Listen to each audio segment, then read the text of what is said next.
Hello, नमस्कार, आदाब, सत श्री अकाल और अस्सलाम वालेकुम। मैं हूं मोहम्मद अहमद काज़मी, लेकर आया हूं आपका पसंदीदा कार्यक्रम आपके रूबरू। आज संडे है और आज एक बार फिर हम सईद नकवी साहब से बात कर रहे हैं।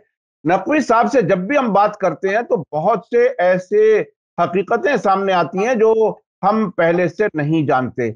और आपने जिस तरह से मुसलसल उनको देखा है, समझा है, वो आप भी अच्छी तरह से देख चुके हैं, समझ चुके हैं कि उनके हाफजे में, उनकी मेमोरी में कितनी अहम चीजें बाकायदा मुसलसल वो जिनको याद दिलाते हैं, उन ताजा वाकयात से जोड़ करके उसमें बहुत कुछ सीखने के लिए होता है। और नकवी साहब हमें हर संडे के लिए वक्त दे देते हैं, उसके लिए हम बहुत शुक्रगुजार हैं उनके।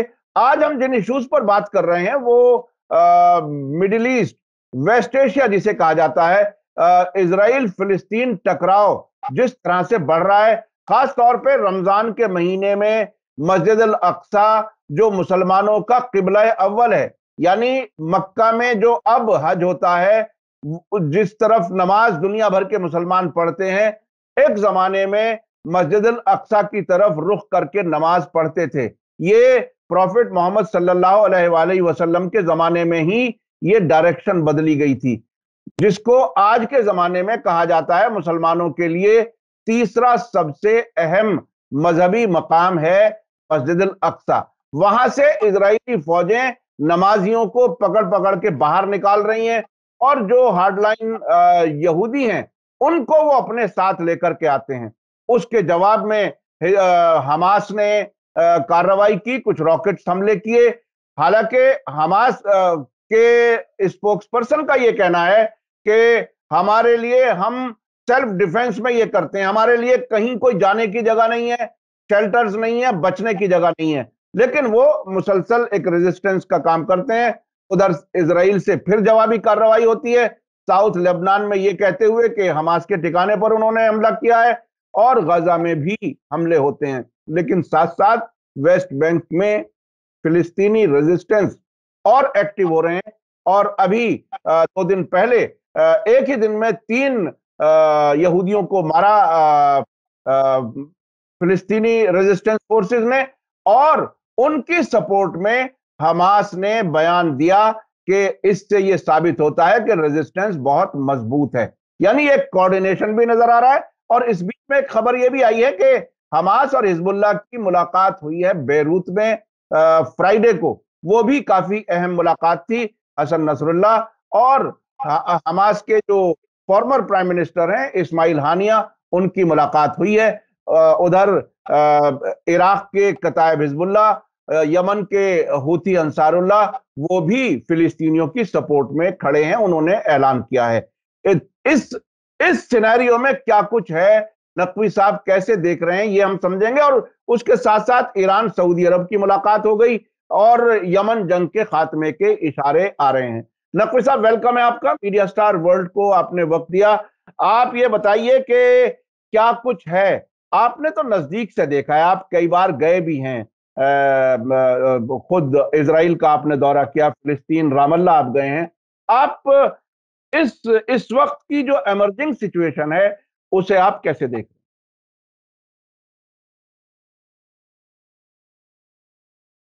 बहुत देखिए, ये एक तो इस वक्त इंटरनल इजरायली जो एक कंफ्यूजन है, एक जो फिशार है, वो ये मालूम हो रहा है कि नेतन्याहू साहब वही के मलकुल मौत अड़े हैं कि मैं जान लेके टलूं, और सर बसजदा है मसीहा कि मेरी बात रहे।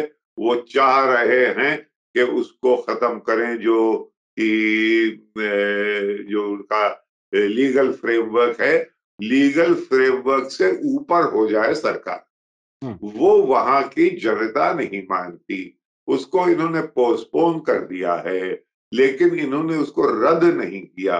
लोग कह रहे हैं कि देखो भाई, तुम्हारा कोई यकीन नहीं है, इसको रद्द करो वरना हम सड़क पे हैं।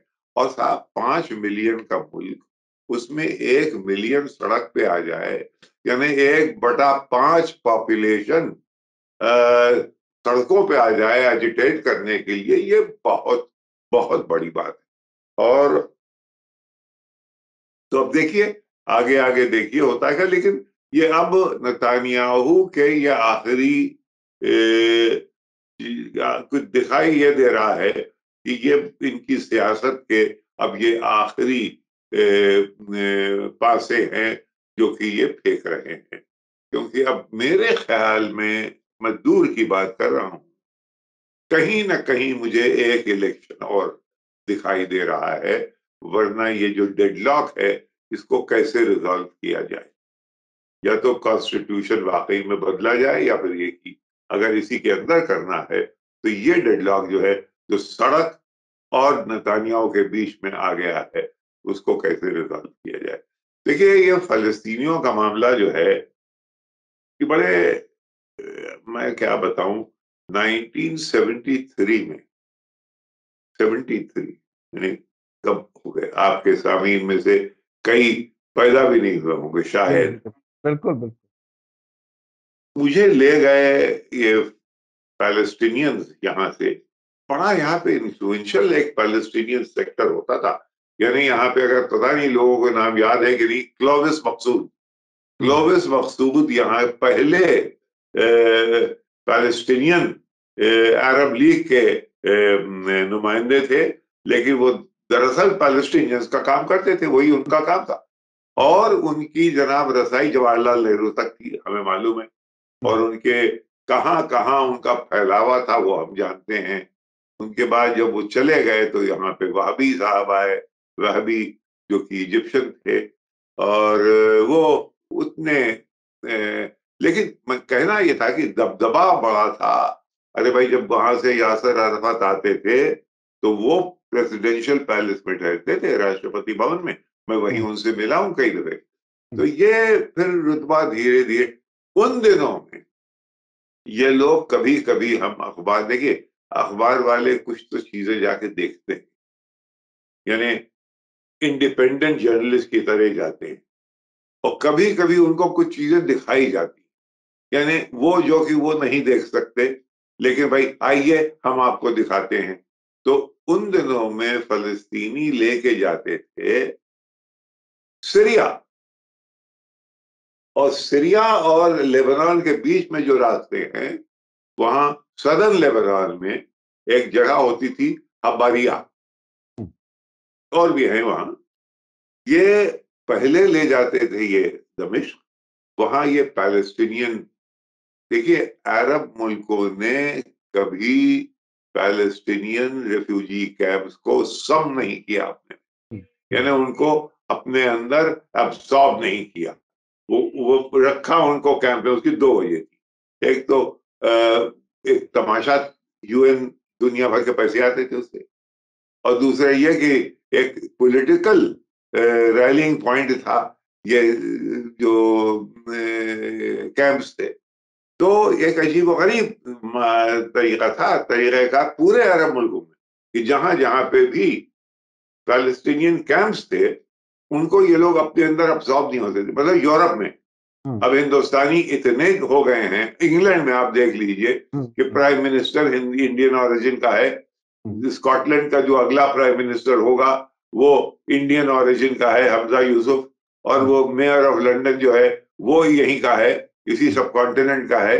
तो इस तरह से उन्होंने अब्सॉर्ब किया। यहाँ पे फलस्तीनियों को इन्होंने अलग अलग कैंप में रखा। उसकी कई मैंने बता दी, वजह यही थी कि हम्म, भाई देखो, हमारे पास ये मसला है तो मदद आती रहे। और दूसरे ये कि मसला है एक पॉलिटिकल मोबिलाइजेशन के लिए। उसमें ये लोग कभी ले जाते थे हमको नॉर्थ में, वो माउंट हरमान, हम्म, जो बड़ा खूबसूरत माउंट है बिटवीन लेबनान एंड सीरिया, ऊपर। तो वहां पे ये ले जाके फिर हमको रात के वहां ये फेंकते थे गोले।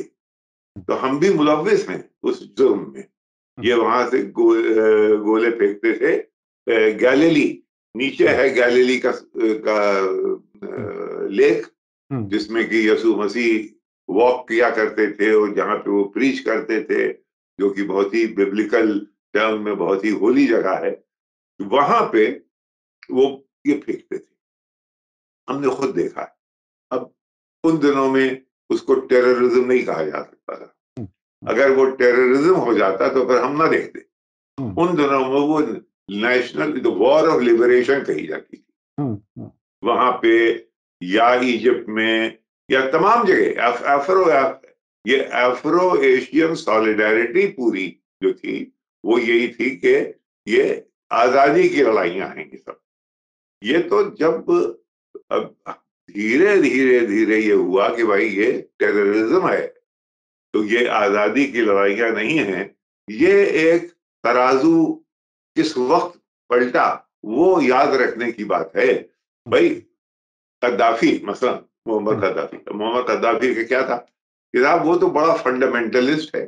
कि वो फंडामेंटलिस्ट है साहब, इसलिए है कि वो इसराइल की बका, वो चाहता है कि इसराइल में फलस्तीनियों की, ये नहीं चाहता था कि इसराइल ना रहे, लेकिन जो पैलेस्टीनियन राइट्स है वो मिले, उसके लिए वो जान देने को तैयार था और तमाम मदद पहुंचाता था। और मदद वो इधर उधर अरब मुल्कों में और अफ्रीका तक, क्योंकि उसका मुल्क ऐसी जगह था, उसके दो रुखा मुल्क था। एक सामने देखे तो अरब मुल्क है और अपने पुष्ट पे देखे तो अफ्रीका था। हर जगह भाई के इमदाद मौजूद थी। परेशान थे लोग, इसीलिए 1986 में ये रेगन साहब ने बमबारी करके उनको गोया उनको ढीला किया गया, उनको कुछ सहमाया गया, और उनकी बेटी भी उसमें मर गई उस बमबारी में। बेंगाजी और ट्रिपली दोनों में गया था उन दिनों में वहां। तो कहां से कहां बात चली गई, बात ये है। मैं उसी पर आना चाहता था कि अभी जो सूरत हाल बन रही है, जो मस्जिद अल अक्सा पर, जी मस्जिद अल अक्सा पर हमले, उसके बाद जवाबी कार्रवाई, है क्या कि आपका फोकस इस मरकज पे है, ये आपकी दिलचस्पी का थी, क्योंकि आपके सामीन चाहते हैं कि इस इलाके के बारे में आप उनको ज्यादा से ज्यादातर बताते रहें। दुनिया की नजर इसके अलावा और जगहों पर भी है। दुनिया की नजर ताइवान पे भी है। दुनिया की नजर इस वक्त सबसे ज्यादा यूक्रेन पे है। दुनिया की नजर यह है कि चीन कहां जा रहा है, चीन और अमेरिका के रिश्ते कहां जा रहे हैं। और हिंदुस्तान में यह देखा जा रहा है कि भाई हम ये यूरोप के अंदर जो हो रहा, मैं जरा सा आपके सामीन को लेके और चलता हूं। बड़ी अहम बात है ये कि यूरोप के अंदर एक अजीब और गरीब खलफिशार है। यूरोप 3-4 चीजें हम सोच रहे हैं यूरोपियंस कि हम क्या करें। एक तो ये कि क्या हम एक ग्रुप बन जावें और अमेरिका उसका हिस्सा, क्योंकि एक चीन है और एक अमेरिका है, बीच में रूस भी अमेरिका के साथ है और चीन के साथ है। तो चीन प्लस रशिया अमेरिका, ये हैं चॉइसेस, यानी जो कि हम यूरोप वाले, हम इनसे सौदा करें या इनसे सौदा करें, या ये कि हम दोनों ही से क्यों ना करें। बिल्कुल यही सिचुएशन हिंदुस्तान की है। ये डिबेट दुनिया में हर जगह हो रहा है और यही डिबेट उस इलाके में भी हो रहा है जिस पे आप फोकस करना चाहते हैं। यानी ये कि अभी चाइनीज ने दो बिल्कुल ऐसे सांप और न्योले को मिला दिया, यानी ईरान को और सऊदी अरेबिया की गोया डिप्लोमेटिक अभी बात फिर हो रही है। फॉरेन मिनिस्टर्स मिले कि भाई कब मिशन खोले जाएंगे, बहुत बड़ी बात है। लेकिन उसी के साथ अल अरबिया को अगर आप पढ़िए तो ये कि साहब अमेरिका के और सऊदी अरेबिया के रिश्ते कमजोर नहीं होंगे और बढ़ते जाएंगे। तो अभी ये है कि इसको डन डील ना समझिए, जिसको कि अंग्रेजी में कहते हैं डन डील, यानी हो गया, अभी हुआ नहीं है। अभी इधर उधर दोनों तरफ से रस्साकशी हो रही है। हाँ, जो कि ग्रुप आगे बढ़ता हुआ दिखाई दे रहा है वो चाइनीज रशियन कॉम्बिनेशन है। उसका असर जो है वो वेस्ट एशिया पे, और वेस्ट एशिया से ज्यादा सबसे ज्यादा इसराइल पे। अब इसराइल के अंदर इस वक्त नेतन्याहू साहब की इमदाद करने के लिए अमेरिका में वो बूता नहीं है, वो शौक नहीं है, वो ज़ौक नहीं है। तो अब वो बहुत, एक जमाने में तो ये था भाई कि आपने बराक ओबामा के सर के ऊपर जाके कांग्रेस को एड्रेस कर दिया। यही नेतन्याहू था। यानी बराक कह रहे थे अभी आने की, ये वक्त नहीं है इनके आने का, कि इन्होंने उस अमेरिकन प्रेसिडेंट को डिफाई करके, यानी आप कह रहे हैं कि भाई मैं, मेरे घर में अभी मत आओ, अभी मैं तैयार नहीं हूं, लेकिन आपको नजरअंदाज करके मैं आपके घर चला जाऊं और आपकी के खानदान वाले मुझे खाना खिलाए, और वो जरा बाकायदा तकरीर, इसने ये किया। अब बिल्कुल उल्टा हो गया, अब वो नहीं है। अच्छा अच्छा, इसमें इसमें इसमें यूक्रेन और चीन और रूस का नजदीक आना, यूरोपियंस का ईरान का उनके नजदीक आना, जी, ईरान का उनके नजदीक आना, यूरोपियंस का परेशानी में वक्त गुजारना सख्तियों में, इस सब सिनेरियो का असर क्या वेस्ट एशिया पर है? क्या इस वक्त इजराइल के जो पॉलिटिशियंस हैं, जिन्हें फार राइट कहा जा रहा है, बहुत ही शिद्दत पसंद हैं, वो मस्जिद अल-अक्सा पे भी कब्जे कराना चाहते हैं, उसके अलावा फिलिस्तीनियों को खत्म कर देना चाहते हैं, क्या उस क्राइसिस का इससे कोई ताल्लुक ऐसा है जिसमें ये अपनी बका समझ रहे हो, अपना सर्वाइवल समझ रहे हो? क्या कुछ है इसमें? ये किस तरह से अगर कनेक्ट? ऐसा नहीं, ये असल में अब महज इजराइल के अंदर जो, देखिए डर तो है कि भाई वो ईरान जो है उससे वो फ्री हो गया है। अब अभी तक तो हम एब्राहमिक अकॉर्ड्स की बात कर रहे थे सऊदी से और जीसीसी ममालिक से, अब उनके ताल्लुकात हो गए हैं उससे जिनके खिलाफ ही एब्राहम अकॉर्ड थे, तो बिल्कुल गोया काया पलट हो गई है। तो इस सूरत हाल में इजराइल के अंदर एक खलबली है, जाहिर है खलबली होगी, और यहां से ये बार बार ये कहा जा रहा है कि साहब ये जो है ये अब ये मुल्क रहेगा ही नहीं, ये एक चला है, ये खत्म होने वाला है।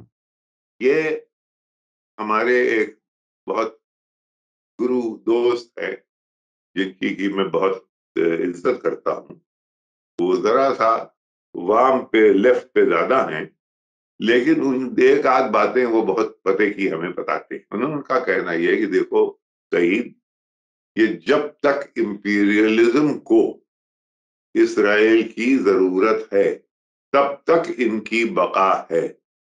जिस दिन इंपीरियलिज्म को इनकी जरूरत न रही, फिर ये उस नाव की तरह हो जाएंगे कि जिसको पतवार के बगैर जो पानी में है। तो आप ये सोच लीजिए अभी फिलहाल क्या अमेरिका उस मंजिल पे है? अभी जो जंग यूक्रेन में हो रही है वो इसी बात को डिसाइड करेगी।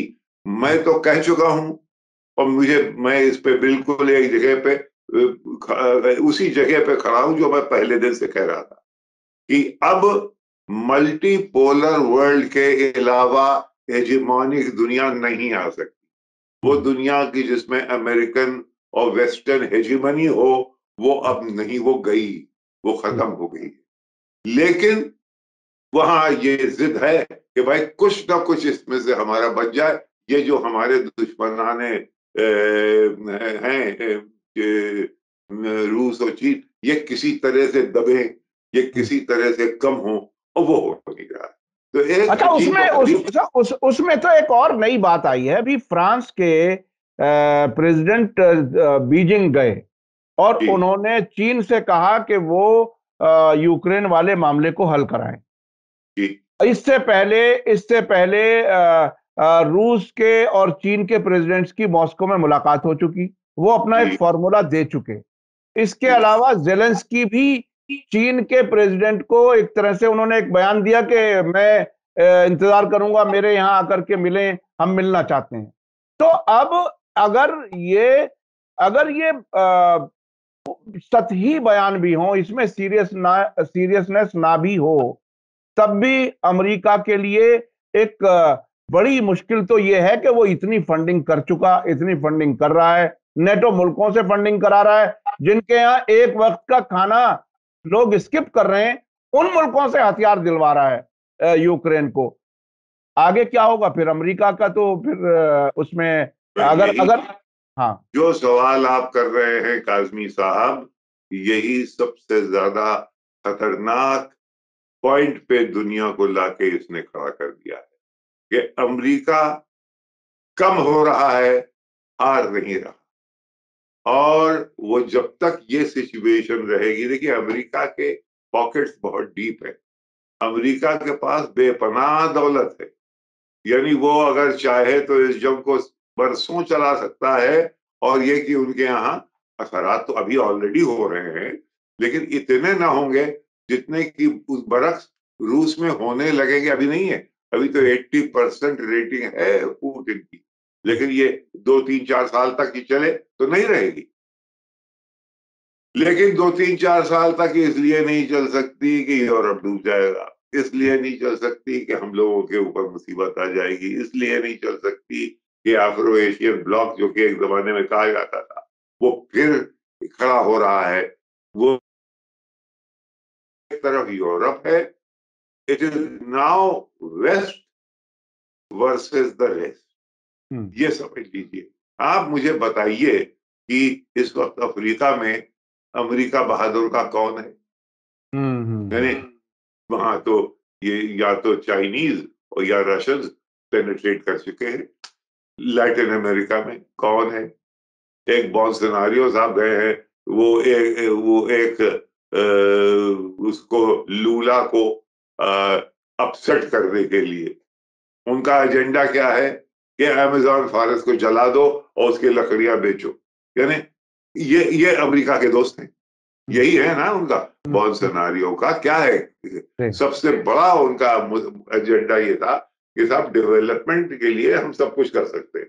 यानी अमेजोन फॉरेस्ट जिसके कवर की वजह से दुनिया का क्लाइमेट किसी हद तक बरकरार है, अगर बरकरार है तो उसको बिल्कुल उजाड़ दो, उसकी लकड़ियां वुड और वो उसको बेचो। तो ये तो एक अजीब और गरीब दुनिया है जो कि हमारे सामने दिख रहा है कि नतीजा आ चुका है, लेकिन उनके पास इतने हथियार और इतने पैसे हैं कि इसको चला रहे हैं। अच्छा नकवी साहब, इस सब के साथ एक तरफ तो ये पूरा हंगामा जो इजराइल फिलिस्तीन वाला है, और वेस्ट का जो हाल आपने बताया वो है। इस बीच में जो ईरान और सऊदी अरब की मुलाकात हुई, उसके बाद बहुत ही दिलचस्प कुछ और वाकयात भी नजर आ रहे हैं। वो ये कि यमन जंग खत्म करने के लिए सऊदी अरब तैयार नजर आ रहा है, ऐसी रिपोर्टें आ रही हैं। ओमान और सऊदी अरब के डेलीगेशन इस पे बात करेंगे। और जो डिटेल आई है, जो उन्होंने अब्द रब्बू मंसूर हादी को हटा करके जो एक काउंसिल बनाई थी कुछ लोगों की, प्रेसिडेंशियल काउंसिल, उनको बुला करके कह दिया कि भाई अब हम जंग खत्म करने वाले हैं। यानी अब मंसूर हादी जो हैं कि जो बेचते थे दवाए दिल, वो दुकान अपनी बढ़ा गए, क्या ये हो गया है? अब वो कहाँ है? जी वो अच्छा। पहले तो सऊदी अरेबिया में बहुत साल रहे, अब कहाँ रहेंगे? अभी एक बड़ी दिलचस्प बात यह है, या इंटरनेशनल कम्युनिटी जो कोट अनकोट कही जाती है, जिसे अमेरिका आमतौर पर अपनी मर्जी से जब उसे जो कुछ चाहिए होता है उसे इंटरनेशनल कम्युनिटी एड्रेस कर देता है अपनी मर्जी को। इंटरनेशनल कम्युनिटी आज भी उसी की सरकार को रिकॉग्नाइज किए हुए यूनाइटेड नेशन में। अरे भाई, अब आपने अजीब बात कह दी। मैंने आपसे कई कई प्रोग्राम पहले आपको बताया था कि गनी साहब जो कि जिस तरह से जिस छीछा लेदर में वो अमेरिका वहां से काबुल से भागे हैं, कुछ पैसे और डॉलर्स लेके एक हेलीकॉप्टर में, जिसमें से कुछ टारमैक पे भी गिरे, जो जिस तरह से वो भागे, लेकिन उनका झंडा अभी है। यानी यहाँ पे कोई 60 70, अब से कुछ दिन पहले तक, आज क्या सूरत हाल है मैं नहीं जानता, लेकिन कुछ दिन पहले तक तो एम्बेसडर्स एनवॉयज जो कि लॉयल टू गनी थे, और यहाँ के दिल्ली में जहां हम और आप बातें कर रहे हैं, यहाँ के सफीर से बाकायदा इंटरव्यू किया गया। हिंदुस्तान टाइम्स के रिपोर्टर ने इंटरव्यू किया, पीछे झंडा है उनका और गनी साहब की तस्वीर है। और वो सफीर तो क्या हो रहा है मेरे समझ में नहीं आ। अच्छा और अच्छा, एटीज तक एक बात कही जाती थी कि काबुल में जिसकी हुकूमत होती है बस उसी को इंटरनेशनल कम्युनिटी एक्सेप्ट कर लेती है। अब जी जी काबुल में भी ऐसा है और साना में भी ऐसा है कि हुकूमतें वो हैं जिनका यूनाइटेड नेशन में रिकॉग्निशन नहीं है। ये बहुत ही इंटरेस्टिंग है। आपके आप इंटरनेशनल वाकयात को इतने जी नजदीक जी से जी जी देखते, जी जी जी जी जी। तो ये बड़ी अजीब सी सूरत हाल है। तो अभी अभी आप इसमें क्या कुछ देख रहे हैं? देखिए, अगर यमन जंग खत्म होती है तो यमन को फिर से फ्लोरिश होने का कोई मौका मिलेगा। ऐसी कुछ डिटेल्स भी आई हैं कि 1 साल के लिए सीज फायर होगा, उस बीच में बातचीत होगी, मुल्क के अंदर जो सरकारी नौकरों को तनख्वाह दी जाती है वो सऊदी अरब देगा, वगैरह वगैरह। उतनी डिटेल तैयार हो चुकी हैं। यानी जो बीजिंग में मुलाकातें हुई हैं उसमें मैंने एक बार तेहरान में एक साहब से बात की थी, इंटरव्यू किया था। उन्होंने कहा कि 2 इश्यूज बहुत इंपॉर्टेंट थे जो बातचीत हुई है। एक तो सऊदी अरब के अंदर शिया कम्युनिटी का सप्रेशन जो है उस पर ईरान ने बहुत डिटेल से बात की है। हम्म। दूसरे यमन जंग, यानी कतीफ और दमाम ये जी इलाका जी जो है। जी, हाँ हाँ बिल्कुल, वो उन पर। और यमन जंग को खत्म करने के लिए भी काफी तफसील से बात हुई है दोनों के बीच में। इस तफसील से बातचीत का जो आखिर हुआ वो ऐलान हमारे सबके सामने है। उसके बाद बहुत जल्दबाजी में अभी फॉरेन मिनिस्टर्स की भी एक दूसरे मुल्कों को विजिट नहीं हुई हैं। इस बीच में शाह सलमान का इब्राहिम रईसी को इनवाइट करना और उधर से जवाबी इनविटेशन भी मिल जाना, ये वो क्या क्या मतलब इंडिकेट करता है? ये बहुत ही इंटरेस्टिंग है अगर इनसाइट समझी जाए नहीं, तो। ये देखिए उसपे दिलचस्प इसलिए है कि जो इनिशिएटिव लिया जा चुका है उस इनिशिएटिव को और मजबूत और कंसोलिडेट किया जा रहा है और हम्म, उसके असरात जाहिर है सारे इलाके में, सारे खित्ते में पड़ेंगे। हम्म, लेकिन जो जो चीज लोग दुनिया वाले इंतजार कर रहे हैं कि अमेरिका कब बरी होगा अपने इन्वॉल्वमेंट से सेंट्रल यूरोप में और रूस से और रशिया और चाइना, ये सब का फोकस अभी एक जगह है और हम्म, उससे ये लोग बच के निकलें तब एक इन कहानियों में एक बहुत बड़ी डायनामिक, ये अभी pending the resolution of the main crisis, hmm, ये चीजें, ये एक्टिविटीज हो रही हैं। जब इनके ये कहाँ किस तौर ठिकाना ये ऊंट जाके किस करवट बैठेगा, ये हमें तब पता चलेगा जबकि वो बड़ा प्रॉब्लम जो है वो रिजॉल्व हो जाए। हम्म, लेकिन वो रिजॉल्व होते दिख नहीं रही। देखिए कैसे होगी कि हम हार गए वो जीत गए। मैंने हम्म, कोई शतरंज का खेल है कि भाई ये चेक और ये मेट, हम्म, ये चेक और ये मात, हम्म, ऐसे तो नहीं होगा।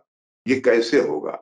अब यही है कि आप नजर दूरबीन से और उससे बाइनोकुलर से और इससे बहुत करीब से देखिए कि चीनी डिप्लोमेट्स क्या कर रहे हैं, कहाँ बातें कर रहे हैं, क्योंकि वो संजीदा मूव है। रही बात मैक्रोन की, वो शुरू से इस बात के खिलाफ हैं कि अमेरिका कि यूरोप सिर्फ एक अमेरिका का पिछलग्गू रहे। ये हम्म, फ्रांस के मिजाज में नहीं है। इसी वजह से वहां डिगॉल ऐसा स्टेट्समैन हुआ। इसी हम्म, वजह से तमाम उसके बावजूद उन्होंने, फ्रेंच ने अपना न्यूक्लियर आर्सेनल रखा। तो ये एक फ्रांसीसी मिजाज में है, एक हम्म, एक्सेप्शनलिज्म कि हम हम्म, तुम्हारे साथ हैं लेकिन हम तुम्हारे मातहती में नहीं। और हम्म, ये इस लेकिन अब मैक्रोन साहब की क्या मुश्किल है, उनके लोग खुद सड़क पे खड़े हुए हैं लाखों की तादाद। वो खुद अनपॉपुलर है क्योंकि उनकी जो नेशनल असेंबली है उसमें वो डिवीजन है, एक बिल्कुल कम्युनिस्ट है और एक राइट विंग है। अब ये वहां भी यही हो रहा है कि सारा इलेक्शन होगा। हम्म, अगर इलेक्शन होगा तो कौन जीतेगा? या राइट जीतेगा या लेफ्ट जीतेगा? मेरे ख्याल में हर जगह आजकल पैटर्न ये है कि जब लेफ्ट आने वाला होता है तो सेंट्रिस्ट राइट को जितवा देते हैं। हम्म, ये होगा, लेकिन ये सब अच्छा अच्छा कयास अच्छा, है। अच्छा नकवी साहब, आपने इतने अरसे से यानी 100 से ऊपर ज्यादा मुल्कों से आपने रिपोर्टिंग की, बहुत बड़े बड़े लोगों को आपने इंटरव्यू किया, जिनमें बहुत बड़े बड़े नाम हैं, वो याद दिलाना मेरा मकसद नहीं है, लेकिन मैं आपके तजर्बात की रोशनी में मैं ये समझना चाह रहा हूं कि ईरान और सऊदी अरब के बीच में जो डिटेल्ड बातचीत हुई खुफिया तरीके से बीजिंग में, और उससे पहले बगदाद में हुई, ओमान में भी हुई, और ये दोनों मुल्कों को दूर रखने वाली ताकतें अमेरिका और इजराइल जिस तरीके से वो साजिशें करते हैं, जिस तरीके से उनका मीडिया पर काफी कंट्रोल है, जिसके हम और आप सभी शिकार हैं, मुख्तलिफ मुल्कों के लोग, क्या उनकी तरफ से सैबोटेज करने की कोशिशों को काउंटर करने के लिए इन्होंने कोई मजबूत मैकेनिज्म बनाया होगा इतनी नजदीकी मुलाकातों में? आप उसका कुछ थोड़ा सा अगर आप कुछ अंदाज कुछ बता सकें कि क्या? ये मैकेनिज्म यही है कि वो इस बात को जानते हैं कि इन ये कि वेस्ट की तरफ से जो भी इनिशिएटिव होता है वो वहां का मीडिया, जो कि ग्लोबल मीडिया है, वो उसकी अगुवाई करता है, उसकी पिछवाई भी करता है, उसके साथ रहता है। नतीजा ये होता है कि दुनिया में वो पॉइंट ऑफ व्यू ज्यादा प्रोमिनेंट होके आता है, जिसके की असरात दुनिया के मिडिल क्लास, दुनिया के पढ़े लिखे लोगों पे होते हैं। ये कमजोरी, ये एक कमजोरी है चीन में भी और रशिया में भी, कि उनके पास, और ईरान में भी, कि उनके पास वो क्रेडिबल मीडिया नहीं है, जो कि जितना बड़ा मीडिया इन लोगों का बन गया है in the name of freedom. अब वो फ्रीडम तो रहे ना रहे मुझे नहीं मालूम है, लेकिन ये है कि वो मीडिया की हवा तो है। और जनाब उनके पास इतने अरे एक दफा मैं आपको क्या बताऊं, मैं साउथ अफ्रीका में था। साउथ अफ्रीका में, अब मैं भैया एक छोटा सा लो बैंड कैमरा और एक हमारे कैमरेमैन, और उन दोनों में काफी टीम चलती थी 3-4 लोगों की। वो सब को बहुत मामूली सा होटल, किसी का घर, किसी के यहाँ बेड एंड ब्रेकफास्ट, इस तरह से रहते थे। और वहां का जो इंटर कॉन्टिनेंटल है उसका पूरा, यानी एक पूरा फ्लोर, टेड कोपेल, उन दोनों में शायद एबीसी के थे, या पूरा एक, यानी एक आदमी जो एक प्रोग्राम करता था उसने पूरा फ्लोर, उसमें तमाम उसके साथ सब जितने भी मसालची थे और कैमरामैन थे और कौन थे उस होते थे। तो ये चेक बुक जर्नलिज्म, यानी इसकी कोई लिमिट नहीं है। और हम तब से कह रहे हैं कि भाई इससे कैचअप करना बड़ा मुश्किल है, इसको समझो। मेरा मातम मेरा यही है कि अभी तक लोग इसको समझे भी नहीं। यहाँ जहाँ हम और आप बात कर रहे हैं, यहाँ नहीं। मैंने इसके बारे में तमाम दुनिया में लोगों से बातें की, बड़े बड़े स्टेट्समैन, यहाँ तक कि आपको बताया मैंने कि याक शराफ प्रेसिडेंट थे फ्रांस के, उनसे उन्होंने बेचारे ने वक्त दिया कि बताओ क्या करें। हमने कहा साहब ये है कि आप जो है ताबे हो गए हैं अमेरिकन मीडिया के। आपके पास जो लमॉन था, आपके पास जो ला फिगरो था, आपके पास जो लिबरेशन था, वो सब के सब तकरीबन रूपर्ट मर्डॉक के कंट्रोल में है। तो क्या करें आप? उनका मसला उन दिनों में ये था कि बात तो आप सही कह रहे हैं, लेकिन फ्रेंच की प्राइड है उनकी जुबान, और हम अगर करें इस पैमाने पे तो वो फ्रेंच में होगा।